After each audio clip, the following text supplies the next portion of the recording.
আসসালামু আলাইকুম। আজকে আমি রান্না করব চিংড়ি মাছ দিয়ে সবজি। চিংড়ি মাছগুলো আমার কাটা ধোয়া পরিষ্কার করা আছে। তার জন্য নিয়ে নিলাম ধনেপাতা, পেঁয়াজ, কাঁচামরিচ, আদা রসুন বাটা, বেগুন ডাঁটা।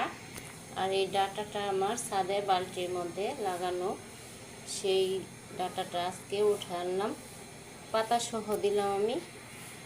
আজকে আমি মজাদার একটা সবজি রান্না করব, আপনাদের সাথে শেয়ার করি আমার রেসিপিটা। সবজিটা রান্না করার জন্য আমি প্রথমে একটা প্যান বসাই নিলাম। প্যানের মধ্যে কিছু তেল দিয়ে দিলাম। আমি আজকে আলুটা বাটে দেব তরকারিতে।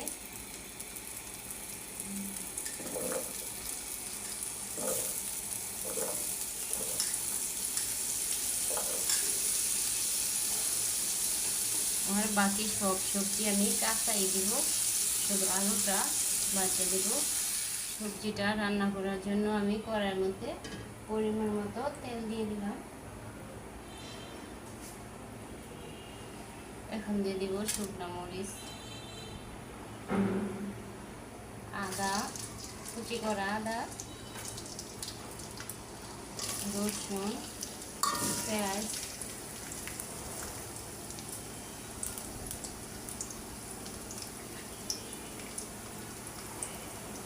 আমি একটু ভাজে আমার পেঁয়াজ মরিচ ভাজা হয়ে গেছে।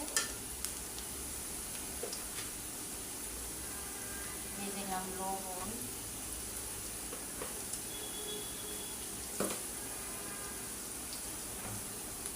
অল্প হলুদের গুঁড়া, ধনিয়া গুঁড়া।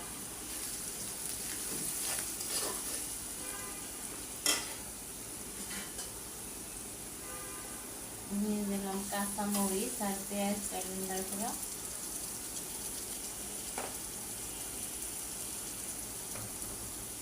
আদা রসুন বাটা,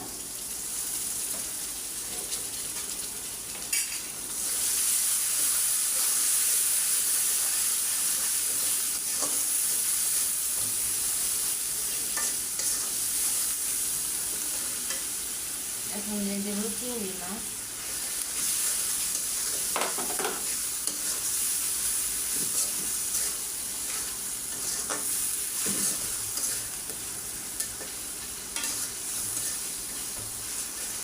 একটু পানি দিয়ে কষাবো।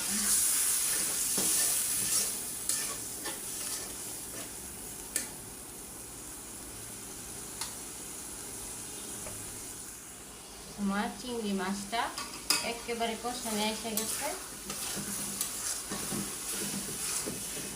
এখন দিয়ে দিব সব সবজি। দিয়ে দিলাম সিম, ফুলকপি,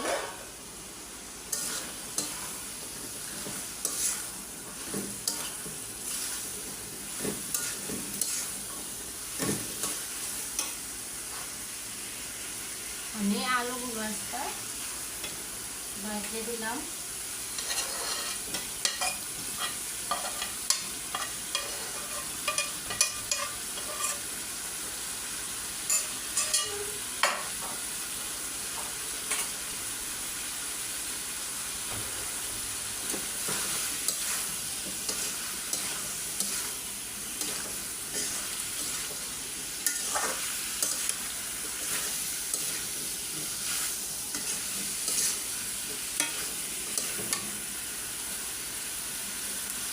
এখন দিয়ে দেব ডাঁটা, শসা,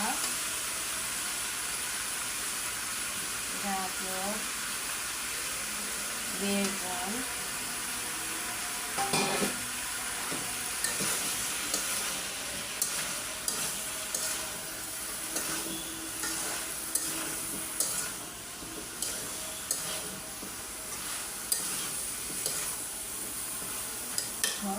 ভালো করে একটু কষায় নেব। আমার তরকারিটা একেবারে কষানো এসে গেছে। আমি ভালো করে কষায় নিলাম।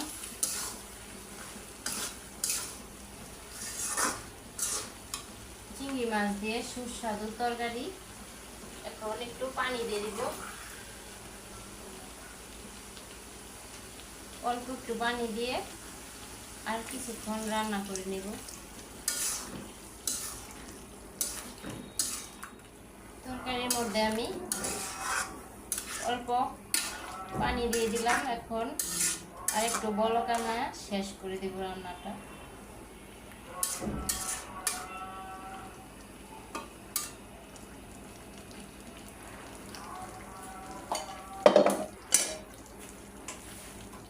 একেবারে হয়ে গেছে আমার সুস্বাদু সবজির তরকারি। আমি আজকে চিংড়ি মাছ দিয়ে সুস্বাদু সবজি রান্না করে নিলাম। এখন দিয়ে দিব শুধু ধনিয়া পাতা।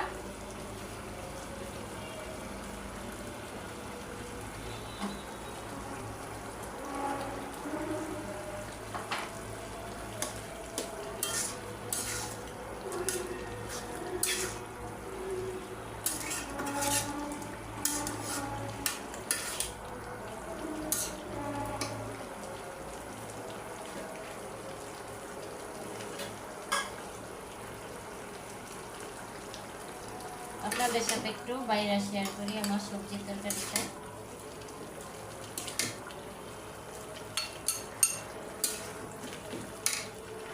ভালো লাগলে একটা লাইক, কমেন্ট, শেয়ার করবেন। আল্লাহ হাফেজ।